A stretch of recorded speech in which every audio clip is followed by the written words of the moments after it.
গ্রন্থপাঠ চ্যানেলে আপনাদের সবাইকে সুস্বাগতম। বাঞ্ছা কল্পতরুভ্যশ্চ কৃপা সিন্ধুভ্যেব চ পতিতানাং পাবনেভ্যো বৈষ্ণবেভ্যো নমো নমঃ।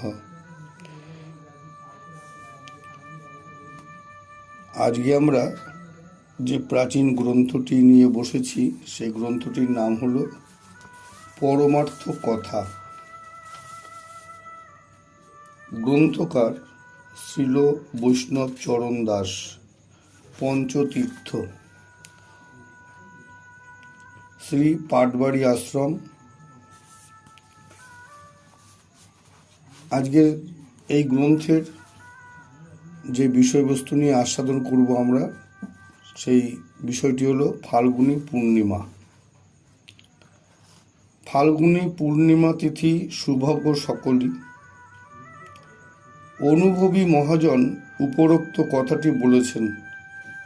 তার মতে ফাল্গুনী পূর্ণিমা তিথিতে সকলই সুন্দর হয়েছিল। যত প্রকার মঙ্গল আছে সেই সকল মঙ্গলই ওই তিথিতে উদয় হয়েছিল। এখন প্রশ্ন ওঠে, প্রতি বৎসরই ফাল্গুনী পূর্ণিমা তিথি আসিতেছে, এখন কোন ফাল্গুনী পূর্ণিমায় সকল সুন্দর সকল মঙ্গল উদয় হয়েছিল? এই কলিযুগে বেশি দিনের কথা নয়, এই প্রবন্ধ লিখবার সময় হইতে মাত্র 480 বৎসর আগেকার কথা। 1407 শকে যে ফাল্গুনী পূর্ণিমা, সেই পূর্ণিমায় সৌভাগ্যের কথা বলা হয়েছে।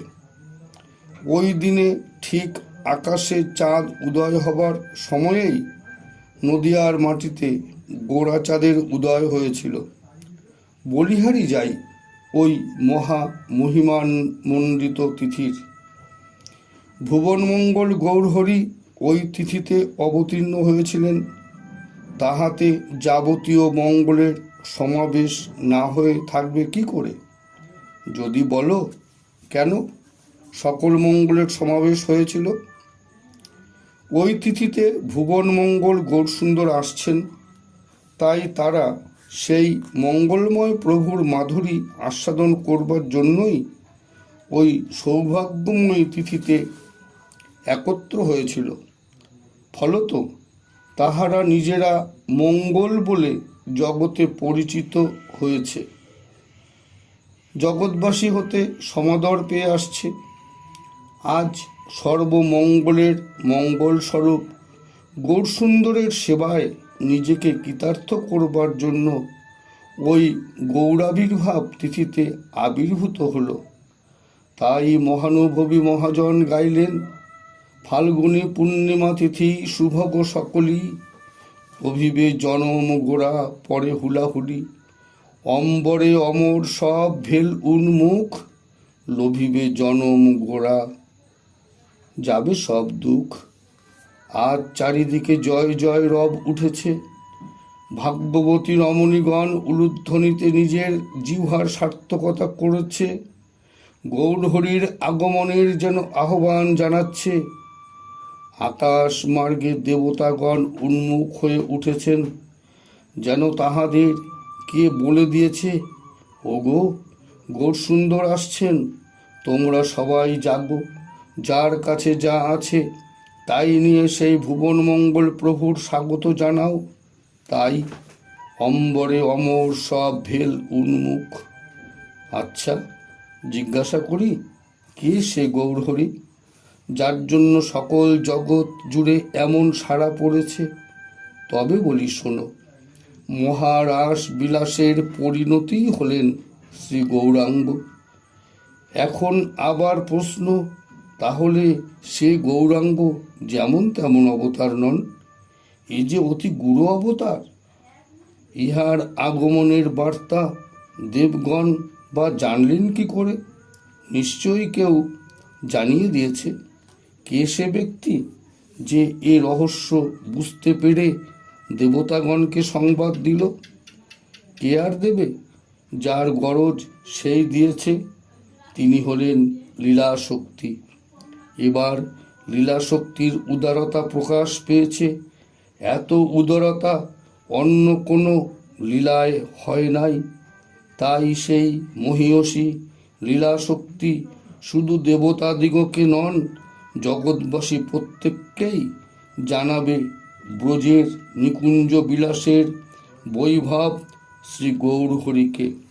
এই বৈভব কেবল কুঞ্জবাসী ব্যতীত অন্য কেহই জানিতে পারে না, কিন্তু কেবল লীলাশক্তির কৃপায় আজ সবাই জানবে। তাই অম্বরে অমরগণ উন্মুখ হয়ে সবাই একদৃষ্টে নবদ্বীপে শ্রী জগন্নাথ মিশ্রের আঙিনার দিকে চেয়ে আছেন গৌরহরির চন্দ্রমুখ দেখবার জন্য।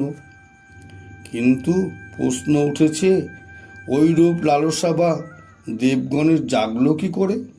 সেই লীলাশক্তিরই খেলা। তিনি দেবগণেরও সৌভাগ্য উদয় করবার জন্য নিকুঞ্জ বিলাস বৈভব স্বরূপ গোড়া শশীর চাঁদমুখ দেখবার লালসা জাগাইয়া দিলেন দেবতাদের। আজ লোভিবে জনম গোড়া, যাবে সব দুঃখ, আসিবে সোনার গোড়া, দূরে রবে দুঃখ। যোগমায়াই হচ্ছেন লীলাশক্তি। তিনি সবাইকে ইঙ্গিত করিতেছেন, চল যাই দেখি গিয়া, সোনার গোড়া আসিবে নদিয়া। জীবকুল এ পর্যন্ত অনেক সাধন করেছে নিজের দুঃখ ঘুচাবার জন্য, কিন্তু সে সাধন সার্থক হয় নাই। তাদের দুঃখ সাময়িকভাবে ঘুচিলেও আত্যন্তিকভাবে ঘুচে নাই। দুঃখ ঘুচে না, দুঃখের আত্যন্তিক নিবৃত্তি হয় না বিশুদ্ধ প্রেম ধনে ধনী না হওয়া পর্যন্ত। এইবার দুঃখের নিবৃত্তি ঘটবে, সবাই প্রেম ধনে ধনী হবে। প্রেমাবতার গৌরহরি এবার অবতীর্ণ হয়ে আচণ্ডালে প্রেম বিলাবেন। মা যোগমায়ার কৃপায় দেবগণ তাহা বুঝতে পেরেছেন। তাই কেবল তারা শচীমায়ের আঙিনার দিকে চেয়ে বসেন নাই, তাহারা মহানন্দে শঙ্খ দুন্দুভীর বাদ্যে জগৎ মুখরিত করছেন। পবন দেবতা মলয় গন্ধ লয়ে মৃদু মৃদু প্রবাহিত হতেছেন। সুরবালাগণ পুষ্প বর্ষণ করছেন। হরি হরিধ্বনিতে জগৎ ভরে উঠেছে। যদি বলো এ আনন্দের কোলাহল তো গৌরহরির আবির্ভাবকে উদ্দেশ্য করে নয়, ইহা চন্দ্রগ্রহণকে উদ্দেশ্য করে। আকাশে গ্রহণ হয়েছিল, তাই জনসকল মাঙ্গলিক অনুষ্ঠান করে হরি হরি বল বলছিল। উত্তরে বলি, শোনো, এ চন্দ্রগ্রহণ ছলনা মাত্র। জগতের দুঃখহারী গৌরহরি আসিতেছেন। গ্রহণের ছলে হরি বল বোলাইয়ে সকলের সকল অমঙ্গল হরণ করে সর্বমঙ্গলময় গৌরহরি আবির্ভূত হচ্ছেন। এই গ্রহণ ছলে তিনি যে আর এক বস্তু গ্রহণ করে আসছেন তাহাও জানিয়ে দিতেছেন। তিনি গ্রহণ করে আসছেন শ্রী রাধার ভাব আর কান্তি। আজ বিশেষ প্রয়োজনে নিকুঞ্জ কেলি কৌশলী বংশীধারী বংশী ছেড়ে রাধার ভাব কান্তি চুরি করে নদিয়া নগরে আসিতেছেন। পাকা চোর কিনা, তাই হরি হরি বোলানোর ছলে জানিয়ে দিতেছেন, আমি জগতের সব হরণ করব, কারো কোনো অভাব কোনো দুঃখ রাখব না। সকলের হৃদয় হতে সকল আবর্জনা হরণ করে সেই শূন্য হৃদয়ে প্রেমধন পুরিয়ে দিব। তাই হরি হরি বোলাইয়ে গৌরহরি আসছেন। ও মা, এ কি রূপ গো! যেন আকাশের 16 কলা পূর্ণিমার চাঁদ মাটিতে নেমে এসেছে। তাও কি হয়? ও চাঁদেতে কলঙ্ক আছে? এ যে অকলঙ্ক 16 কলা, যেন শচীগর্ভ সিন্ধু হতে অভিনব এক অপূর্ব চাঁদ মাটির বুকে উদয় হয়েছে। চাঁদকে দেখে আকাশের চাঁদ হয়েছে লজ্জিত ও ক্ষুব্ধ। তাই বুঝি গ্রহণের ছলে নিজেকে ঢেকে দিতেছে, নিজের মুখে কালি মেখে দিচ্ছে। ও মা, এ আবার কি দেখি গো? এই গৌরচাঁদের পায়ে দেখি যেন চাঁদের বাজার বসেছে। দেখো দেখি, এর গায়ের রং কাঁচা সোনার মতো, আর পায়ের নখগুলি যেন ছোট ছোট চাঁদের মতো দেখাচ্ছে। তাতে মনে হতেছে গগনের চাঁদ লাজে মুখ ঢেকেও বুঝি আর গগনে থাকিতে পারিল না। কোন ফাঁকে যেন নেমে এর পায়ের তলায় শরণ নিল, নিজেকে 10 ভাগে বিভক্ত করে এর নখের ভিতর আশ্রয় নিল। যা করেছে ঠিক করেছে, কারণ সে যদি আকাশে থাকতো তবে তাকে কে আদর করত? তাই যে চাঁদকে সবাই আদর করবে, পূজা করবে, যার চরণ তলে দেব মানব সবাই লুটাবে, তারই চরণে আশ্রয় নিয়ে গগন চাঁদ বুদ্ধিমানের কাজ করেছে। চাঁদকে কেউ যেন বলে দিয়েছে, যদি আপনাকে ধন্য করা থাকে মনে, তবে শরণ লও গৌরপদ নখকোণে। শুধু গগনের চাঁদ তো শরণ নিয়ে নাই, জগতের সকল লোকই গৌরহরির চরণে আশ্রয় নিবে।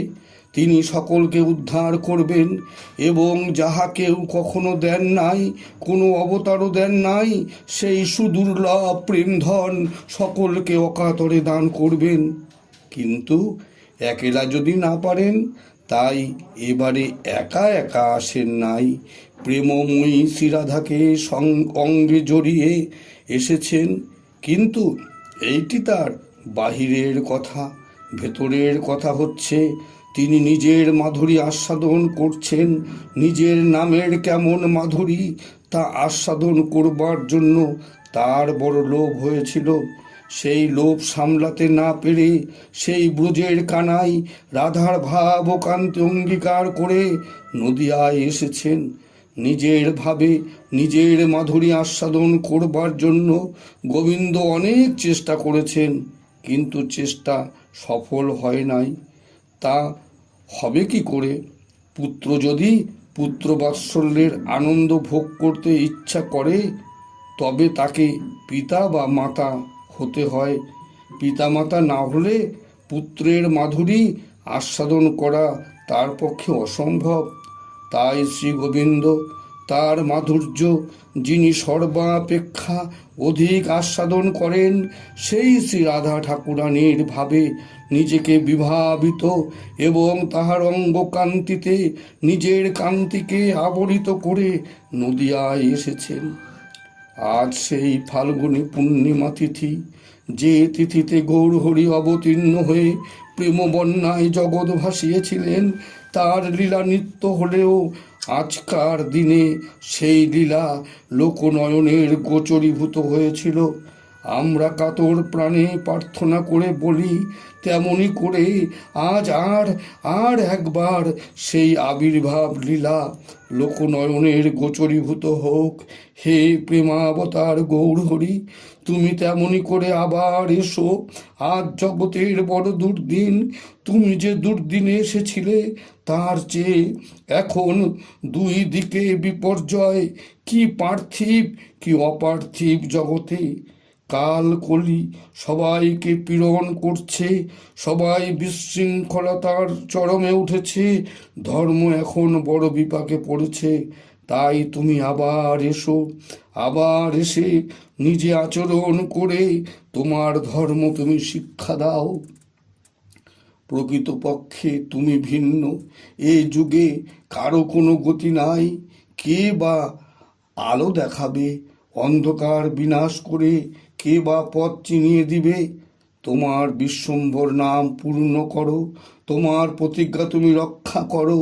তুমি প্রতিজ্ঞা করেছ, পৃথিবীর মধ্যে আছে যত দেশ গ্রাম রে, সর্বত্র প্রচার হইবে মোর নাম রে। বলুন প্রভু, সেদিন আর কদিন বাকি? আমরা কি তা দেখতে পাবো? আমরা দেখব ঘরে ঘরে সবাই তোমার নাম গেয়ে কাঁদছে, হিংসার দেশ ভুলে গিয়ে সবাই ভাই ভাই বলে গলা জড়িয়ে ধরে হা গৌর প্রাণ গৌর বলে মাটিতে গড়াগড়ি দিচ্ছে। আমাদের প্রাণে বড় আশা জেগেছে, তোমার ওই মুখের বাণী স্মরণ করে আমরা তোমার আশাপথ চেয়ে আছি। এখন কিছু নিরাশায় প্রাণ আকুল হয়ে উঠেছে। আমাদের আশা কি মিটবে না? নামের ফল কি ফলিবে না? আমরা আর কবে জানাবো আমাদের দুঃখের কথা? কে আর শুনবে? কোথায় শান্তিপুরনাথ? তুমি তেমনই করে আবার ডাকো। এবারে গঙ্গা তীরে বসে ডাকলে চলবে না, প্রত্যেকের বুকের ভিতর বসে ডাকো সেই গৌরাকৃতি মদন গোপালকে। আবার সকলের নয়ন গোচর করাও, সবাই তার ভুবন মোহন রূপ দেখে সকল প্রকার হিংসার দেশ ভুলে যাক। জগৎ প্রেমের বন্যা প্রবাহিত হয়ে ধনী দরিদ্র পণ্ডিত বিদ্বান প্রভৃতি উঁচু নিচু সব এক করে দিক। সবাই প্রেমকণ্ঠে বলুক, শচীর দুলাল জয় জয় গৌর হরি, জয় নিত্যানন্দ প্রেমের ভাণ্ডারী।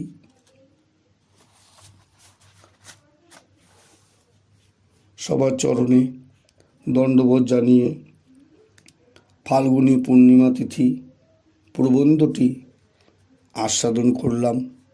সবার যদি ভালো লাগে লাইক করবেন, অন্যের মধ্যে শেয়ার করবেন, কমেন্টস করবেন। পাঠে ভুলভ্রান্তি ত্রুটি বিচ্যুতি আপনারা ক্ষমা করবেন। এই গ্রন্থটি আপনারা বরাহনগর শ্রী পাটবাড়ি আশ্রম থেকে পেয়ে যাবেন। গ্রন্থটির নাম পরমার্থ কথা। জয় নিতাই, জয় গৌর। আবার কোনো প্রাচীন গ্রন্থ থেকে আস্বাদন নিয়ে আমরা আসব। সবার চরণে ভুলুণ্ঠিত প্রণাম জানিয়ে এখনকার মতো বিশ্রাম দিলাম।